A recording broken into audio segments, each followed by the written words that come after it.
All right, welcome, Martin. This is the second episode of the BenQ Business Chat. Good to see you again. And same to you. How do you think we went last time?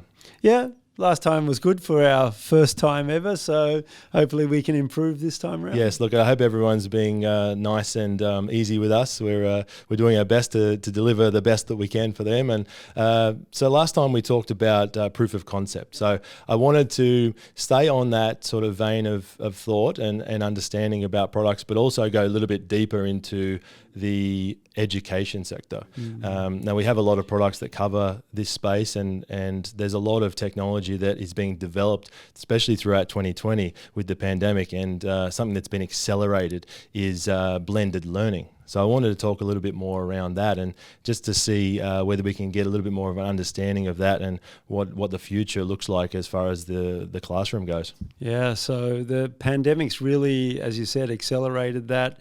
And we see many instances of institutions, academic, corporate, who perhaps were holding off on that kind of technology, but ultimately they were forced to change the way that they did things, especially in the classroom. So what we've seen is the spread of that technology through K-12, tertiary, and also business for that matter. And it's really seen people improve their awareness, improve their capabilities, improve their abilities, so that the outcome of all of this has really seen increased productivity, better learning in the classrooms. So it's been very interesting and pleasing to see how it's progressed. So Martin, let's start with the basics. What is blended learning, and how does it apply to the Australian market? Okay. So blended learning is a combination of technology, changing curriculums, and the way that this difference in the way that students can be taught is executed in the classroom. And to answer your question, it's not really a case of Australia alone. It's nothing unique to this country. It's something that's a global phenomena.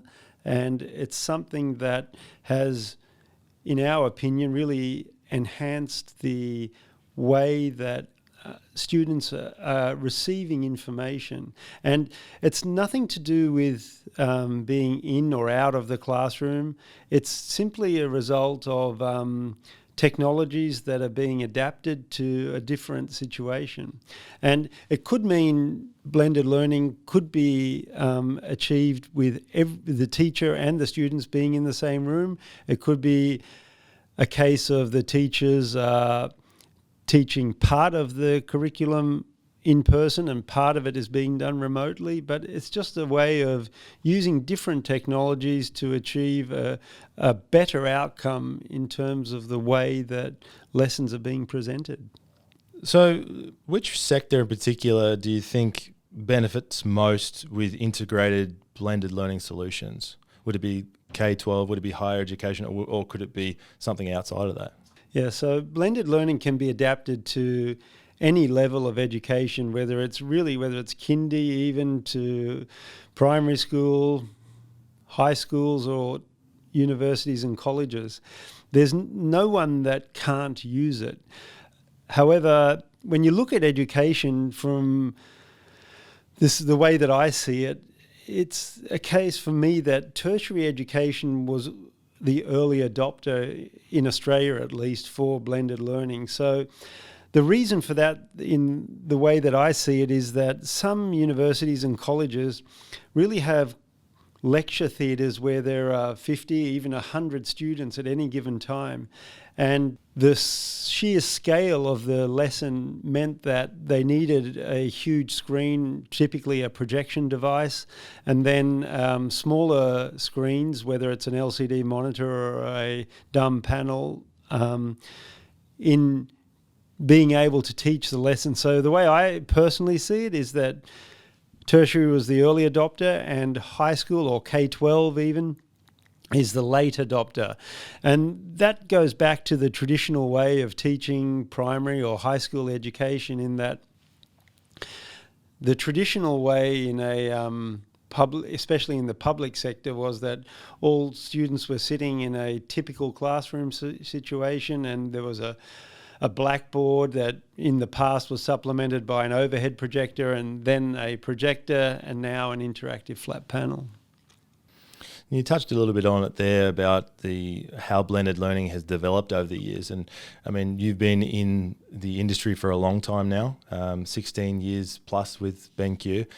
So specifically, how have you seen blended learning change throughout those years?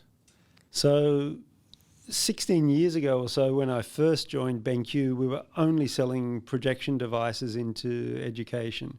So that's your typical short throw or ultra short throw projector. They were sometimes augmented or supplemented with connectivity, specifically touch connectivity or touch capability. So that allowed annotation onto the whiteboard with the projection device going onto it. Then the next step after that for BenQ was around 10 years ago, or just under 10 years now, around 9 years ago, we started selling interactive flat panel in Australia. And that really enhanced the learning experience and improved the outcome, because with wireless connectivity, devices were able to be quite easily connected to the interactive flat panel, specifically wirelessly. And that wireless connectivity allowed students to be in the same classroom or not be in the same room, but still be able to partake into the lesson. I saw a report that the Victorian Department of Education did back in 2011. And I think you've seen this one as well. It was interesting to see the report that was put out by them to say this is what blended learning is and this is what it's being focused on, and how different it is now. And what I saw a lot of that was students in the classroom with small devices, so like tablets or phones, or even just using a PC in the classroom. It wasn't so much about video conferencing. It wasn't about necessarily wireless technology. Like it's really interesting to see how it's come in what is it, 10 years, pretty much. So it's coming a long way and very quickly at the same time. Yeah. So schools and specifically now individual teachers across the board are getting access to that technology. And that's what I was saying earlier. Blended learning is not new, but the access to that technology for teachers and schools in general has improved a lot. And it's been accelerated by the pandemic that's come along to really wake up schools or teachers or institutions that were perhaps holding off on getting the technology, or perhaps reluctant to put in the technology because they weren't familiar with it and as a result weren't comfortable with it. But now that the pandemics are with us and it's going to be here for a little bit longer, everybody realizes they need to catch up if they haven't been on that trajectory already. And when they're getting access to the product, they're realizing that the technology is not difficult. And particularly in our case, we're ensuring that when we're developing and proposing new product, that it's easily used by any level of teacher, so that the gap between, say, 10 years ago when the technology was new and it was difficult to understand, difficult to implement, that's now gone. And so that barrier is no longer an obstacle to getting access to the technology. So not everybody, but many people now who didn't have got access to it, they're able to use it easily. It's quite seamless in the way that it can be introduced into the curriculum, and the outcome is quite good. So we're hearing many positive stories about it. The feedback has been good, and we're looking to roll out even more as time goes on. There's sort of a bit of a misconception in the industry, which I've sort of noticed is not knowing the difference between blended learning and distance learning. Is there a difference, and what maybe is that difference? Yeah, so some people may combine the two concepts as distance equals blended learning, but for me, because I'm relatively old school, distance learning was something that applied to students living in very remote areas of Australia who weren't able to go to school simply because distances were too big, and they were connecting to teachers via radio or even telephone back in the day before the internet was there. So they just didn't have access to the classroom, and that's what I call distance learning. And distance learning has existed for a very long time, but distance learning just means that there's no way that the teacher and the pupil can be together in the same room. But that's now disappeared thanks to the internet, and even remote areas of Australia have access to satellite technology that gives them that. So even students doing distance learning can be beneficiaries of the opportunities that blended learning offers. Now, changing up a little bit to talk about the difficulties maybe that the teachers are facing, something that I've been hearing a little bit about, and I wasn't quite aware of what it was. It's the concept of academic integrity. So that could obviously mean a multitude of things depending on who you ask. But when we're talking about blended learning, potentially the students are at home on their own devices and doing a test, for instance, or doing an exam. How do we know that they're not cheating or they're not sort of reading off notes, and how do we sort of keep that integrity intact? Yeah, academic integrity, a new phrase or buzzword that I'd never heard of until recently, but it's true. So academic integrity means something different to everyone, as you said, but the way I see it is teachers need to be clever about how they are interacting with their audience, and they need to have some kind of check system in place that if they can't directly see what the student is doing, they still need to ensure that what students are doing, what they're handing in terms of assignments and that kind of stuff, is something that they haven't perhaps plagiarized from something else or copied from someone else. So, some kids are naughty in the way that they find content and that kind of stuff. So traditionally, for the education space, our products have always been requested not to have video cameras built into them. And that's been a common theme across the last 10 years as we've been putting interactive flat panel into the market. But, the thing is that cameras are now a prerequisite for many schools, simply because the eye contact or that face-to-face vision is no longer there. So what teachers need to do is they need to ensure that when they're presenting something, that the students are actually listening and hearing what's being done, and they're not distracted on a mobile phone, or they're not distracted on a tablet or a TV that may be in their bedroom or wherever they're listening to this lesson. So having a video camera built into the technology is important, because that enables that kind of direct contact between the teacher and their audience. So we're getting many requests now for video cameras and that type of product to be included in the packages that we're setting up. And it just gives the teacher another tool to ensure that what's being delivered is being received, and on the other hand, what's being collaborated or what's being discussed is exactly what the students are presenting themselves. So we mentioned so much about technology, so that's driving blended learning, and it's a key driving factor.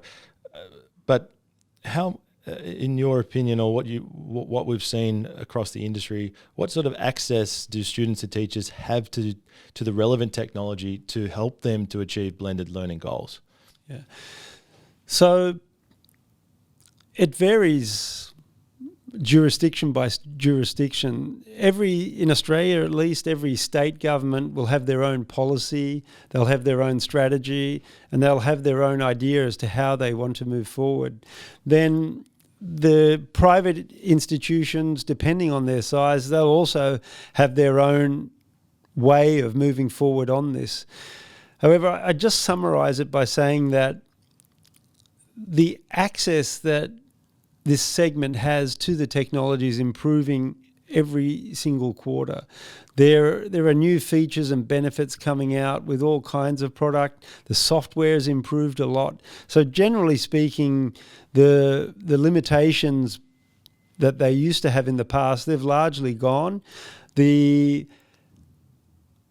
cost performance ratio of the technology has improved a lot in terms of the affordability of the product is now there, and companies like us are providing total solutions in terms of a package with hardware, software, accessories, and other aspects that make it quite easy to implement into the classroom. So there's a whole range of things that makes that accessibility a lot better these days. So now we're expecting that the teachers and students have some great technology in the classroom. So they're practicing blended learning. They're using different techniques to achieve their curriculum goals. What are they specifically doing well? Okay, so we've got specific examples of schools now that are using a combination of projection and interactive flat panel at the same time.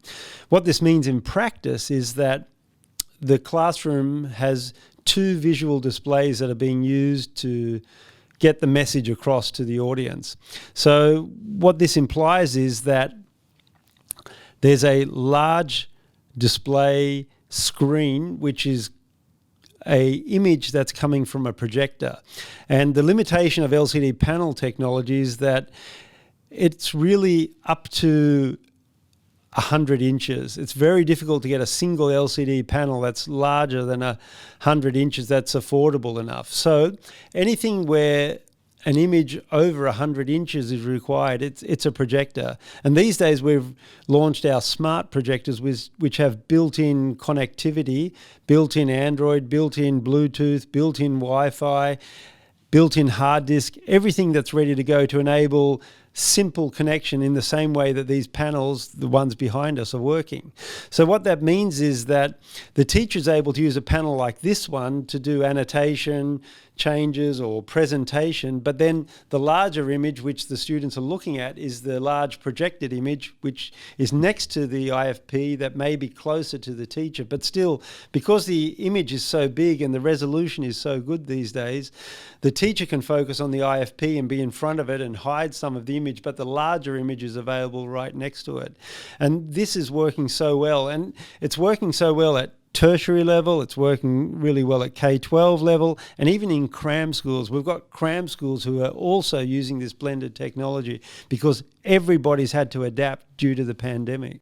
So you touched on a lot of things there that are benefits for schools, teachers and students, but what do you see being the real key benefit to, I suppose, to the students and teachers in the classroom, but then maybe the curriculum overall? How does blended learning change how we teach? So the key outcome right now during the pandemic for many academic institutions is no matter if things are going well or if things turn for the worse and there's a lockdown, they don't need to change the way that they deliver their curriculum. If the students are in the same room, if they're not in the same room, the teacher can have their lesson plan set up and just deliver.